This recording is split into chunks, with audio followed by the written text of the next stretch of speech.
Classroom. I have not taught it here, I've taught the equivalent of it elsewhere.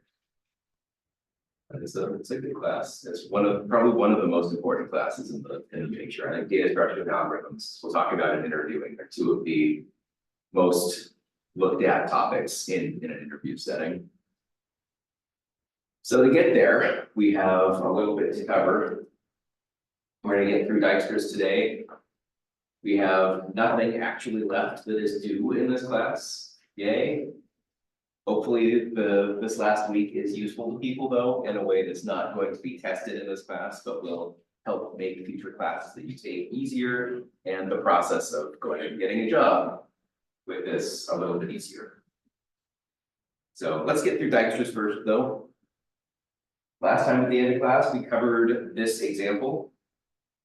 I just wanted to quickly run through it one more time before we dive into the second example that I'm going to have people fill out this table themselves. So as we recall, we're doing a one-to-many. We're trying to find the shortest path from A to every other vertex in this graph. And to do this, we are going to be using a priority queue that's keeping track of the best costs that we are aware of so far. The guarantee that we get is when we're looking for a new vertex, whatever has the least cost is guaranteed to be the shortest path to that vertex. Every other vertex, we yet find a shorter path through one of the nodes that we're going to expand before, which is what we saw at the end of the last of this example. So from here, we start with initializing everything. So the cost to get to A is 0 because we're already there. The cost to get everywhere else is unknown. So we set it to be infinity or the equivalent of infinity. So we first query all of the out vertices from A. This tells us we can get to B and C and D for those associated costs. We put those all in a priority queue and we're going to remove from the priority queue the lowest cost, which is C. We are going to now explore or make known C, adding every place that we could get to from C back into this cost table and comparing whether the new path through C is better than the old path if it was already known. So in this case, we have a path back to A that we're not decreasing the cost of A, which is what we started. And we have a new path, a way to get to E. The cost is 12, the 1 that it costs to get to C, plus the 11 that it costs to get from C to E. Then we look through all of the unknown costs and remove the minimum from the priority queue, which gives us B. We're going to explore B. We then look at everywhere we can get to from B. And if we have a new best path, we update the path through B. We find that we can reach F through B. We again look at the priority queue, pull off the smallest cost. We have a tie this time. We tend to break those ties via some kind of natural order. So we do it alphabetically. So we're going to go to D first. That gives us no new out vertices to care about. We could get to C from there. We could already get to C with path cost 1. So 4 plus 2 isn't the best 1. So we don't update it. We then query for the lowest in the priority queue, gives us F, we explore F. We can then find a path to H from F. Again, looking at our priority queue, we can get the 7 from H, we'll explore H. We'll explore G, and that increases or decreases the known cost, the best way to get to E, which is why we didn't explore that first. Once we do that, we're able to explore E and we have the total cost as well as the backtrack pointers from this path for how we got to that node. So we can reconstruct any path by just recursively looking at this table and saying, all right, to get to H, we went through F. To get to F, we went through B. To get to B, we went through A. So the path there is just the reverse of that. We go from A to B to F to H, and that is the path. All of the cost we starts from A. Yeah. The idea is this is going to give us a one-to-many. The distance from the cost from A to every other vertex in the graph. So it's not from everywhere to everywhere, that's actually an algorithm called Bellman-Ford. That's the all pairs shortest path algorithm, and it's not quite as efficient as this. But it's more efficient than running this on every vertex. So such algorithms exist, you'll probably study them somewhere in your CS education. But Dijkstra's is the most commonly used one, because usually we only care about a single source. Questions on any of this logic? How we filled out the table? I went over it kind of quickly. Just because we done it last time. Any questions before you get an example to work on your own? All right, let's do it.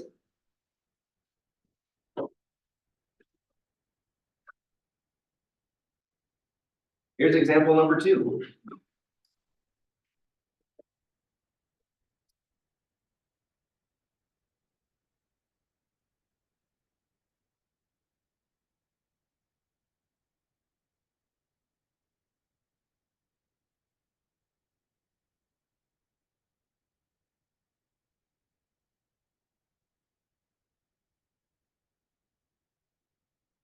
Go ahead and take some time, talk to a neighbor, work with a neighbor, and see if you can fill out the table.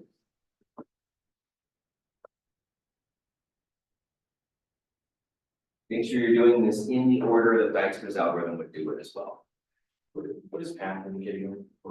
That's kind of a backtrack pointer. So if we find a way to get from A to D, because that only has cost 1, the D vertex would have a path A. It tells us here's how we got to D. Oh, where's It's the edge that we followed to get here.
Sort of.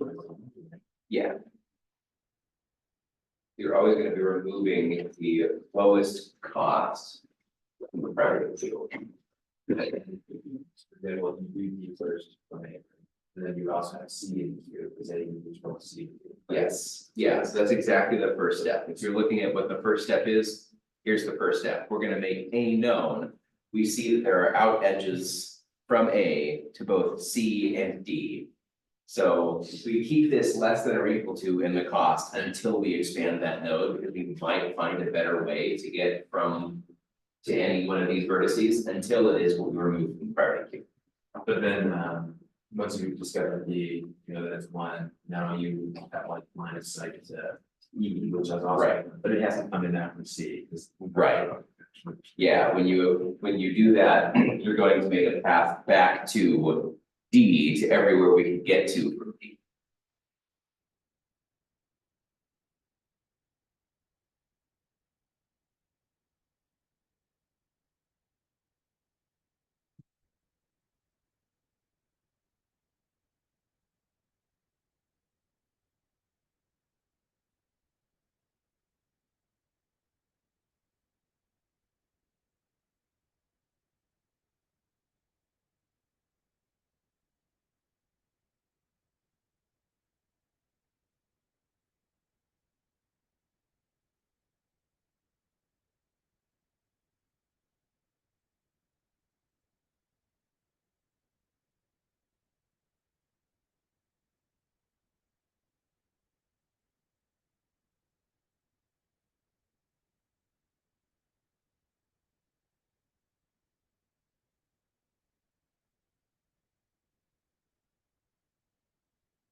How's it going? Any questions or stop somewhere?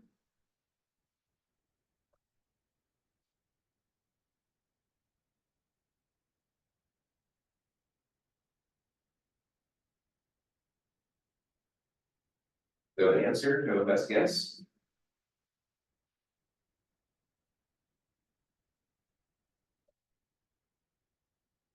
I feel like I have it, but I don't know how to Yeah, articulate it in the way that you're asking. yeah. So what's the next step? I guess we can start there. I want to eat. So yeah, we're going to pull the minimum element out of the priority queue. So here we need to figure out which node to expand. We either expand C or D, and we want to expand the one with minimum cost from A. So that is D. So we're going to expand D, and we're gonna look at what is every out edge from D. And we're going to put those in the associated cost in the cost column. So we find that D can get just about everywhere. The only place it can't get to is C, but we could already get to C from A. So we put the total cost from A, so A to D and D to that place as the cost, so we get 6 from summing A to D's cost of 1 and D to D's cost of 5. We then put in the path that we're going back to D, back to D, back to D, back to D.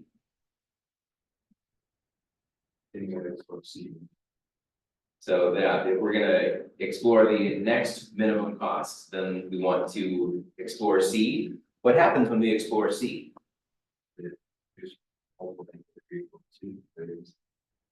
So we're going to, I don't know, we totally can't just explore C, but that's not the only thing that changes. What changes when we explore C?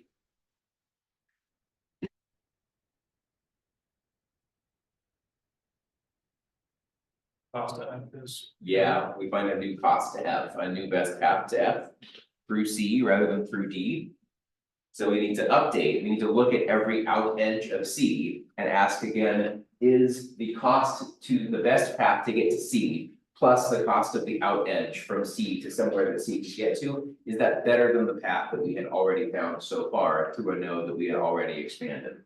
So we found a path to F through D, a node that we had expanded. As we expand C, we find a better path to F.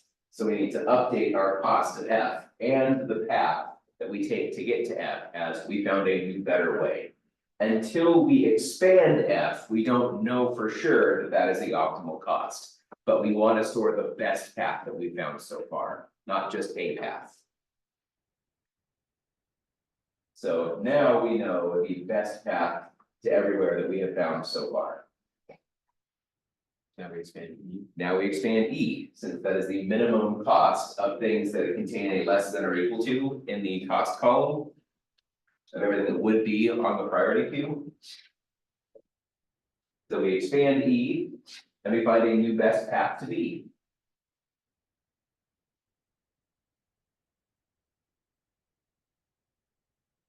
Does it make sense why the path through E is better than the path through D?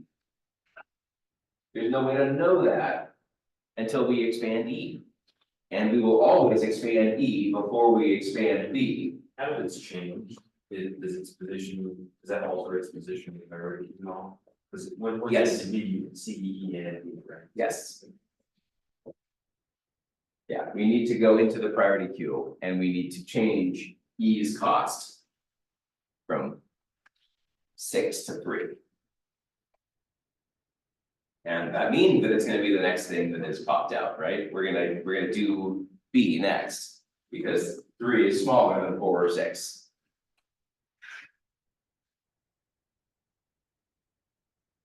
That doesn't change anything about what we know, so we continue. Next smallest is F with cost 4, so we're going to expand that and see that we can't get to G any better through F. So finally, we expand G, and since there's nothing left in the priority queue, we are done.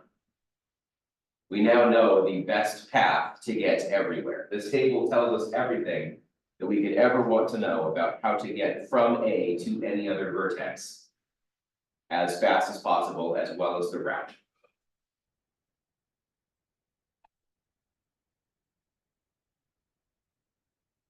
Questions on this example? Is this what people got?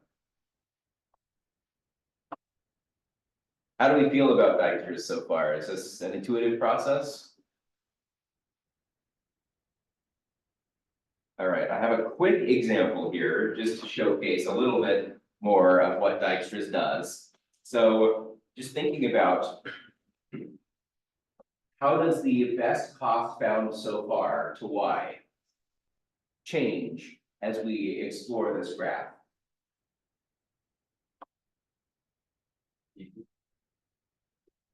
It definitely decreases. What are the values? What is the best cost to y after the initial expansion of node X? And then the next node, and then the next node, and then the next node. 54. So it ends up being 54. How does it progress on an iteration by iteration basis? 10 plus 1, Yeah, 9. so we go from 90 to 81 to 72 to 63 to 54, and by the time we expand y, the cost to get to y is 54. I think if you understand this, you understand as complicated as Dijkstra's can be. This is the example that waits to expand y as long as possible, even though there's a direct route to it, by going all the way around the outside with low costs before it expands that. So as long as you keep this in mind, you can't make a mistake on Dijkstra's. The most common mistake that I see is that you fail to update the best path so far to a target node when you expand a different that has an out edge to that node. The next question I have for you is this expensive? Is there a better way to find the cost of y than exploring this process?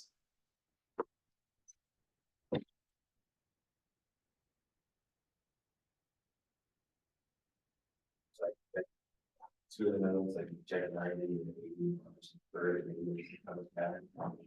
We probably shouldn't. We don't know if that's true until we go explore it. Is there any way to just jump to the right answer? Not really. We have to explore it in an algorithmic fashion, looking at neighbors and neighbors and neighbors. As soon as you try to make a shortcut, you are guessing, basically. And you might be right, but you also might be wrong. And we need our algorithm to be 100% correct. So we are going to be processing each edge at most once. So that's basically it as far as Dijkstra's is concerned. That's the algorithm. You can apply it to any graph. One thing to think about would be, how would this be done differently if the graph were stored in an adjacency matrix or an adjacency list?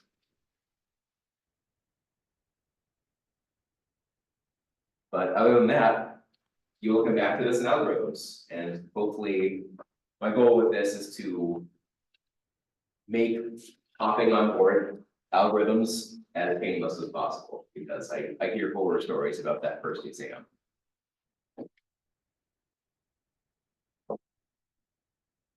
All right. So the last thing that I want to talk about in this class is interviewing, because this is something that I don't think we really talk about too much in programs in general, or it's an elective. And when I see people go to apply for jobs, I find that they do it very inefficiently. So I want to talk about how to go land a job, because that's kind of why most of you are here. So the motivation for this is that, I think I've mentioned this before, as you finish data structures, this kind of becomes the appropriate time where you become useful to companies and you can start applying your knowledge in some applied manner and get paid for it. This is just at the internship level. You're not really ready for a full stack developer job necessarily, but you at least could intern somewhere, learn from them, get your foot in the door for a potential future job there. I highly recommend that everyone next summer, if you don't already have something lined up, it's probably not going to happen. Usually the best time to look for an internship is between about December and late January, early February. That's kind of for a summer internship, that's when companies post them. That's when you want to be looking to apply for them. So it's a significant amount in advance, and it's in the middle of a tense academic year.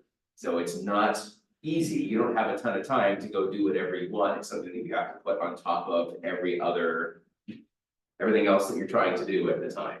So internships I highly recommend because internships do frequently lead to jobs.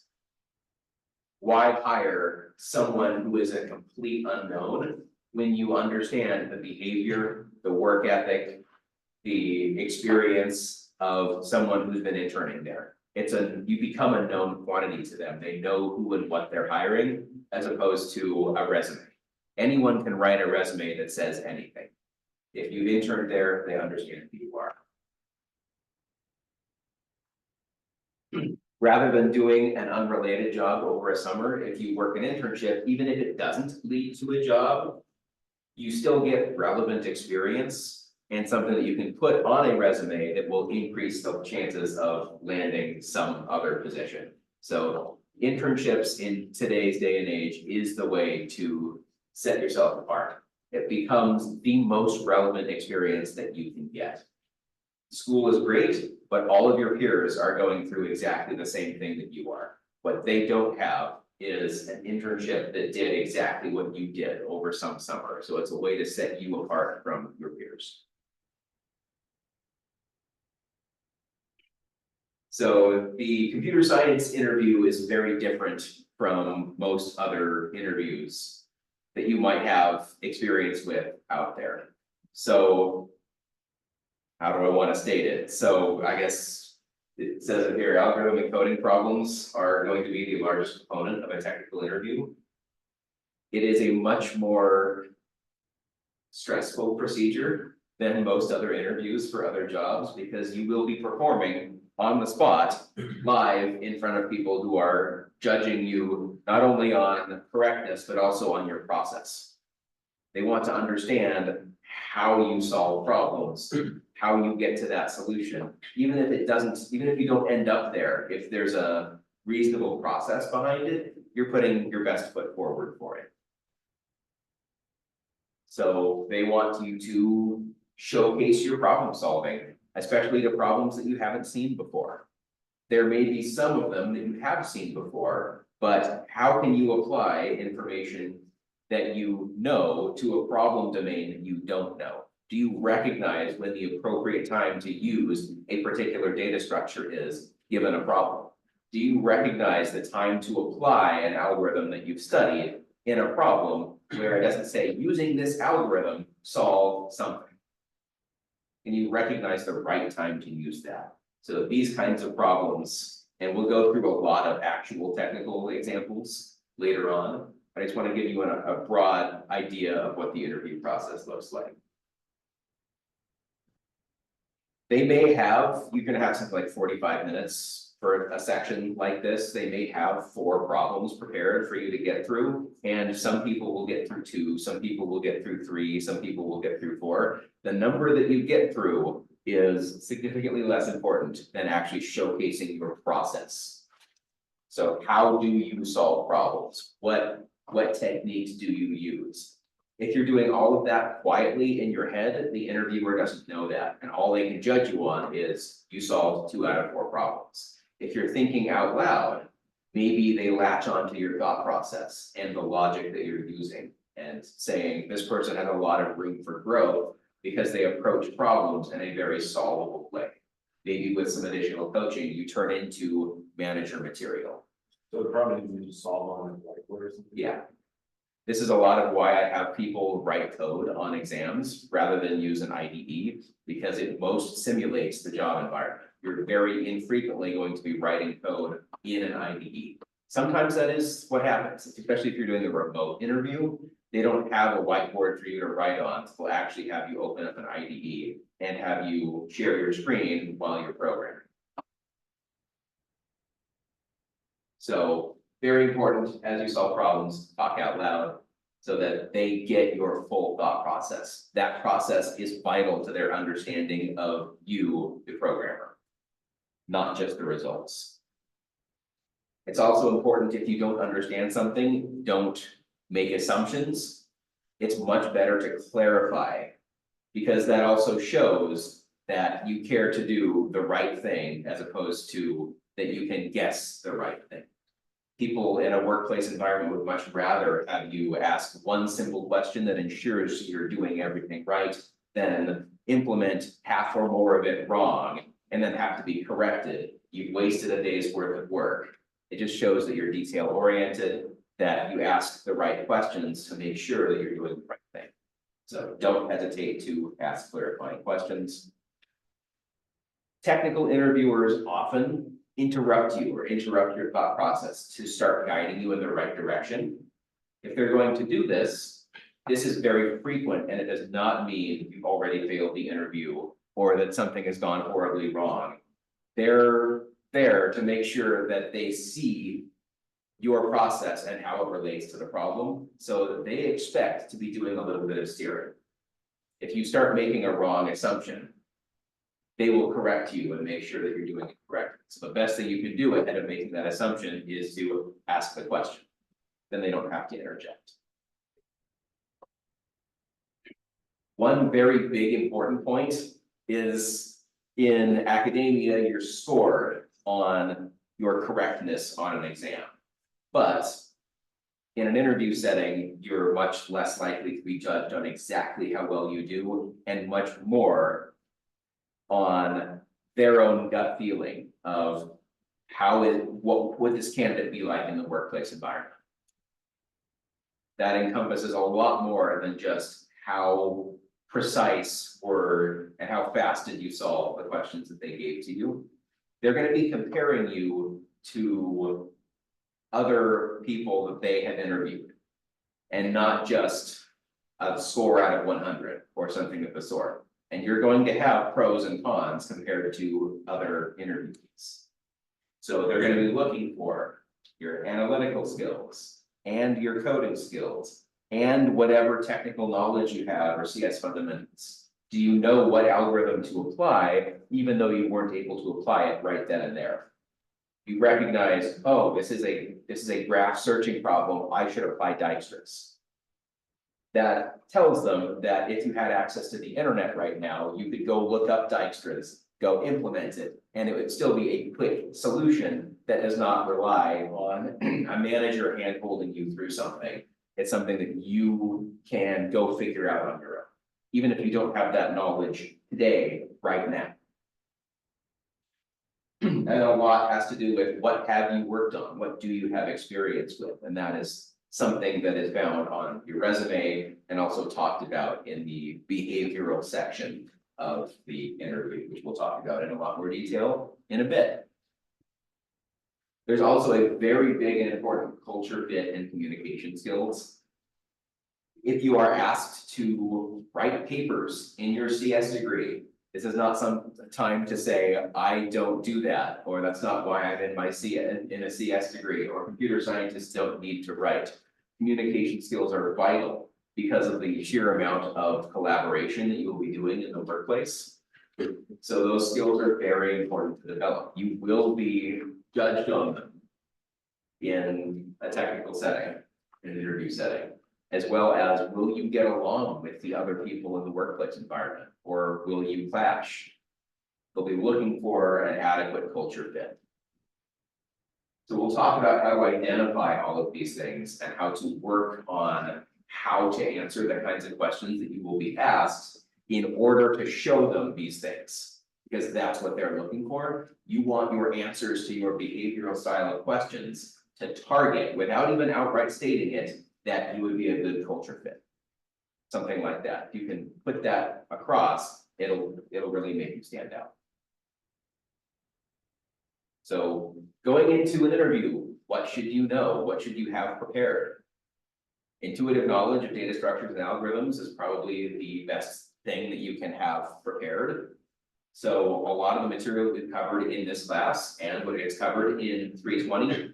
Don't just understand at a level of I can look it up on the internet if I need to. Try to have an intuitive understanding. Even if you can't implement it technically in the time period, you can walk through, here's what I would do, here are the tools that I would use, here's how I know why these tools are good for this problem, I know how efficient they are, and I know that they meet the requirements of this problem.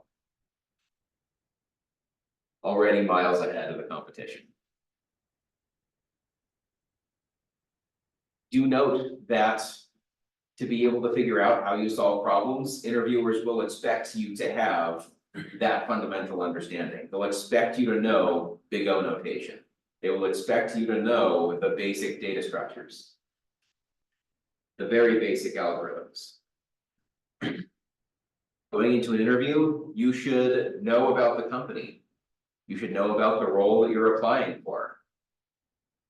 My recommendation for this is to look at the entire area around that role. So who would you be working with? What do they do? What's their background? What's their experience? What do you bring to the table to augment what this group of people is already doing? If you can talk directly to that, then you will stand out. Be prepared to write code on the whiteboard. They want to see what you know and not what an IDE can help you with. So practice that for sure. Just like on exams in my class, I don't expect perfect syntax. They won't expect perfect syntax. They're much more looking for your problem solving process rather than a 100% mastery over a particular programming language.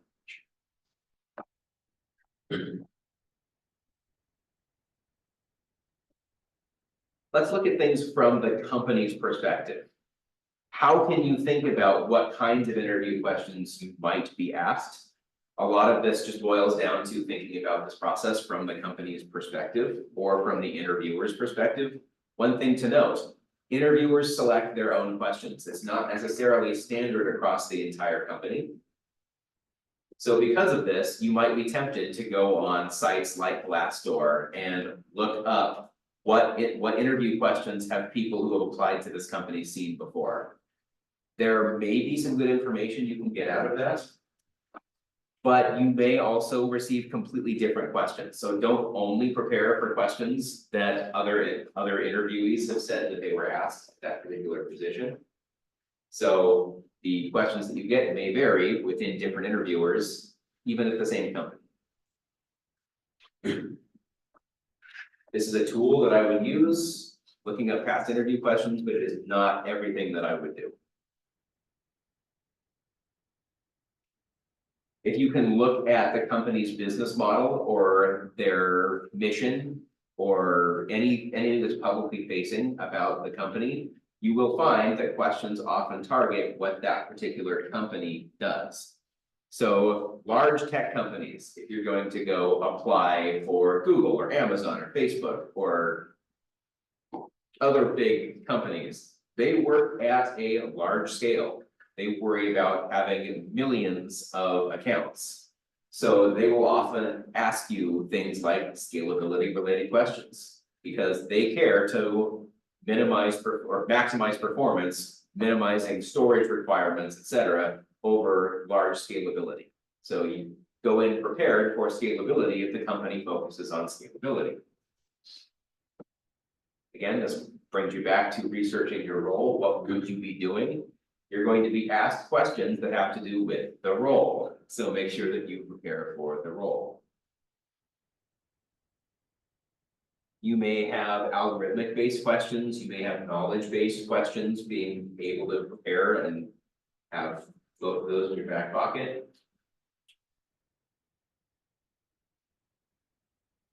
If it's been a week since you interviewed and you haven't heard back, you can certainly check in with your recruiter. Or if you didn't go through a recruiter, you went directly through a direct report, then just politely check in with them. It will at least give you an update on when you could expect to hear back. Usually it's within a week. Other thing to note is.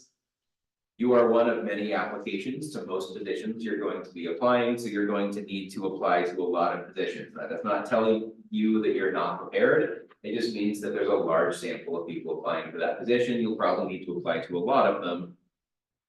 In order to land something, let alone the something that you want. Don't take rejection too harshly.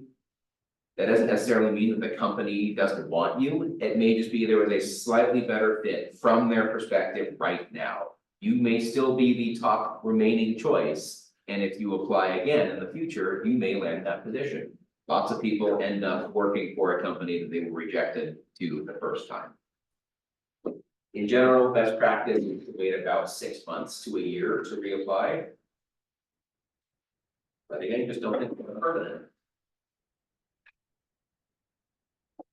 Any questions or discussion items so far from any experience that people have had or any assumptions that people were making that makes you want to talk about any particular aspect of this?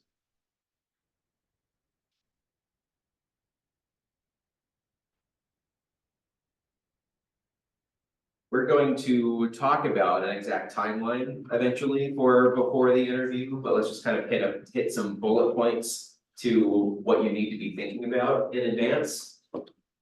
You want to perfect your resume.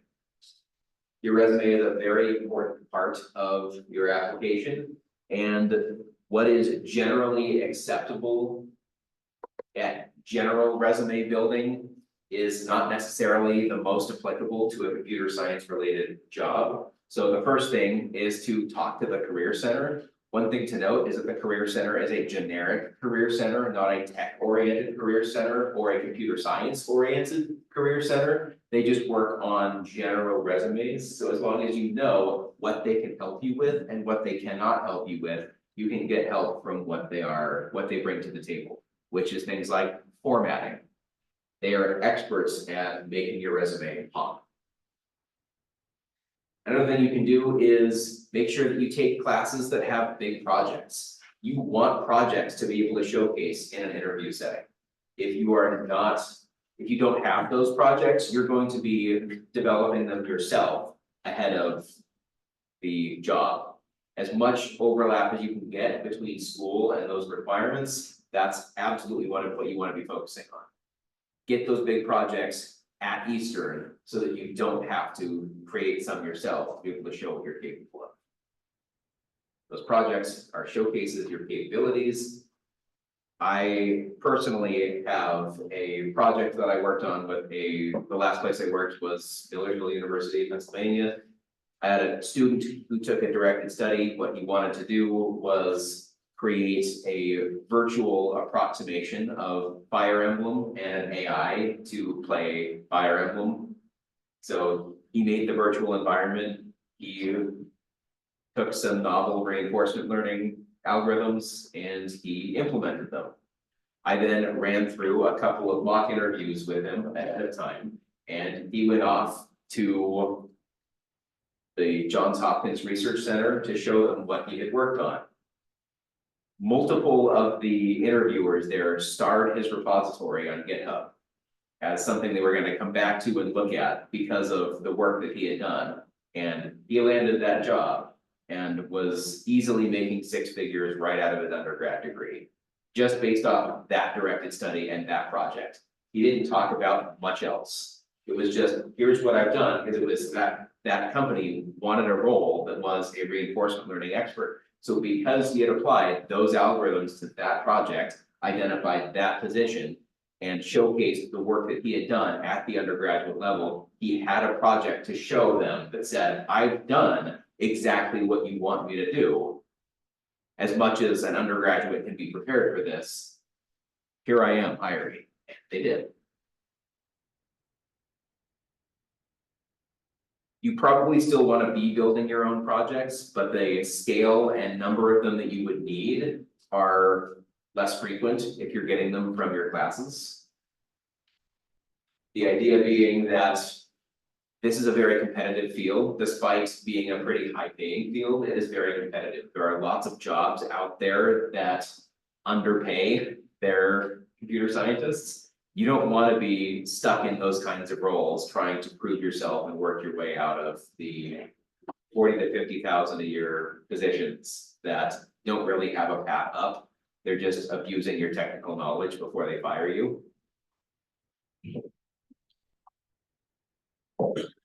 As you work on these projects, in class or otherwise, make them public on GitHub. Make sure that you have a forward-facing GitHub presence. I would say this is even more important than LinkedIn for computer science, is actually what are your projects so that people can look at the code that you've written, your documentation standards. It's still necessary, I think, to have a LinkedIn, but you should put more effort and focus on your GitHub.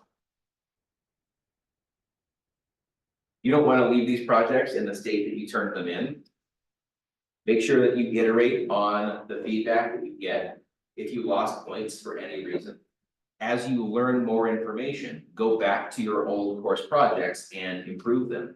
Improve the documentation, apply after you learn a new design pattern, go back and apply that design pattern to your old project and improve its scalability. And then you can talk about scalability when you apply to a company that wants to talk about scalability. You can say, here's this project. I, outside of class, recognized that this project wasn't scalable. And so I implemented an associated pattern that made it more scalable. People love that. Also, make sure that you document your code in an appropriate documentation style. If you have not already been doing this for your classes, like Java uses JavaDoc, there are common documentation standards for each language. Make sure that the code you write adheres to those documentation standards and is professionally documented. Because you're not just waiting for a professor to look at this code.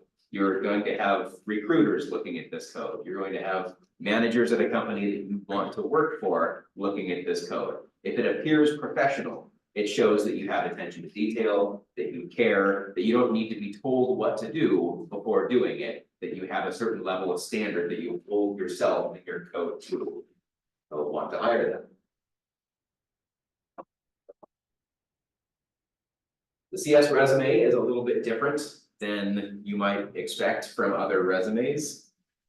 So resume screening is an unfortunate reality because to advertise a position, you're going to get hundreds of applicants if there are hundreds of qualified people who want to work for that associated salary, which happens frequently in computer science. So people spend about 10 seconds looking at a particular resume. So that means that you need to design your resume for the important information to pop, which means formatting is very important. Your use of things like bold is very important. Within 10 seconds, they should be able to tell what is the most relevant work experience that you have, the most relevant projects. Because of this, I would tailor a resume exactly for the position that you are applying to. Don't just send a generic resume to everyone, because you want to make sure that it all fits on one page. I would keep it to 2 to 3 elements at most of even projects. You might have 10 relevant projects. Think about the 2 to 3 most relevant projects. If someone has 10 seconds and they look at a random 2 projects in your project list, if you have 10 of them, you want them to see the most relevant projects. So just get rid of the other 8. You can talk about them in an interview setting. People don't expect that what is on your resume is everything that you've ever done. They expect that it's the most relevant work that you've done to the position that you're applying for.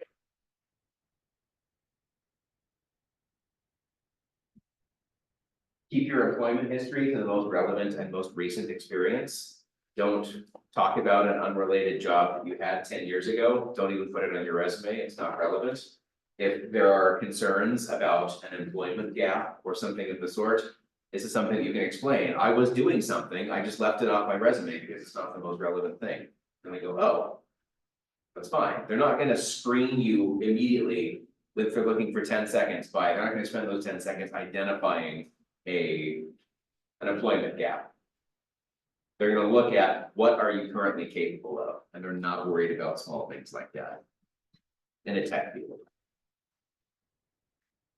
Your accomplishments should be written in a very digestible format. Think very much about the sentence by sentence wording of something on a resume. Make it so that the sentence reads very easily at a glance. You don't want a very complicatedly put together sentence. So something like accomplished X by implementing Y, which led to Z. Very digestible, very fast to just scan that to look for X and Y and Z, because there's very little in between them that's separating you from the actual accomplishment, how you did it, and what was the result. That's everything you would want to state about an accomplishment, and it's straightforward, short, right to the point. Again, just include the 2 to 4 most significant projects. Make sure that you expand on those significant projects so that if in those 10 seconds that pops to someone and they want to spend an additional 10 seconds looking at it, there's information there about that project that would make the decision between you're on the short list to just interview this person. So rather than include a bunch of projects, include 2 to 4 and describe them in not a paragraph of detail, but in terms of what did you accomplish with this project? Unfortunately, and I hate this, independent projects are preferred to course projects. If you do something yourself, rather than because somebody forced you to do it, you additionally show initiative on top of that you can do it. That you want to do computer science for a living, you choose to do it in your free time. That's a big ask for how much all of your courses will be asking of you. A lot of you are working part-time or full-time on the side of your classes. So it becomes very difficult to balance everything like this. But having an independent project that you've worked on, think about an independent study or a directed study that you could do with your professor that's not directly tied to a class. That at least shows the initiative of something you were interested in and doing. So you can still make this as part of your educational experience and get elective credits for doing directed studies or independent studies, and they frequently lead to the best outcomes. So start thinking about what are you interested in within the realm of computer science? What kinds of jobs do you want to be doing? And make sure that you're structuring your electives around that. You don't necessarily have to have it figured out today, but if you think I might be kind of interested in artificial intelligence, maybe some machine learning, don't just take the electives that are available.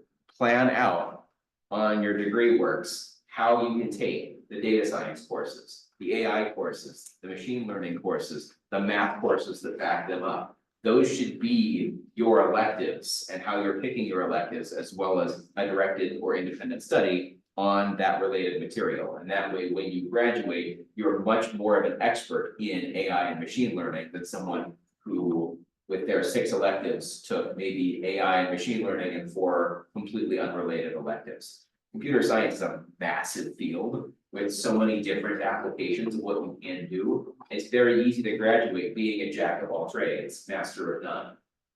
And that makes it a lot more difficult if you're trying to get a very technical single position in one area. You're not going to have that level of expertise unless you go to graduate school. I think we'll leave this here for now. I'd be happy to continue talking about this in my office if there's anything that this has sparked that you want to discuss. But hopefully this is useful and we'll talk about more tomorrow.